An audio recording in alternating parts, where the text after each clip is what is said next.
স্বৈরাচারের আমলে গুরুত্বপূর্ণ ভূমিকা পালন করেছে ঢাকা রিপোর্টার্স ইউনিটি, এমন মন্তব্য করেছেন বিএনপির স্থায়ী কমিটির সদস্য আমির খসরু মাহমুদ চৌধুরী। সকালে ঢাকা রিপোর্টার্স ইউনিটির প্রতিষ্ঠা বার্ষিকীতে যোগ দিয়ে তিনি কথা জানান। তিনি আরও বলেন, যতদিন গণতন্ত্র অনুপস্থিত থাকবে ততদিন গণমাধ্যম সঠিকভাবে কাজ করতে পারবে না।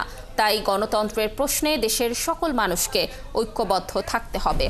প্রতিষ্ঠা বার্ষিকীর উদ্বোধনী অনুষ্ঠানে উপস্থিত ছিলেন ঢাকা রিপোর্টার্স ইউনিটির সভাপতি আবু সালে আকন, সহ সভাপতি গাজী আনোয়ার, সাধারণ সম্পাদক মাইনুল হাসান সোহেল সহ সংগঠনটির সিনিয়র নেতৃবৃন্দ।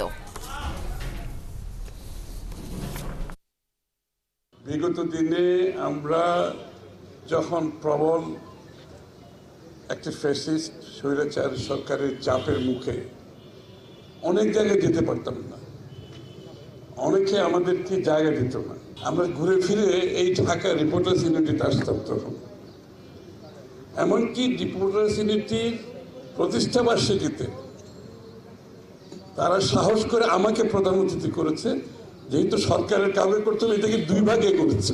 আমি তার জন্য তাদের অবস্থান, এর জন্য আমাদের অনেক এই ডিআরওর ভূমিকা একটু ভিন্ন ভূমিকা, সেটা আমরা স্বীকার করি এবং এইটাই কিন্তু সাংবাদিকদের অবস্থান হওয়া উচিত।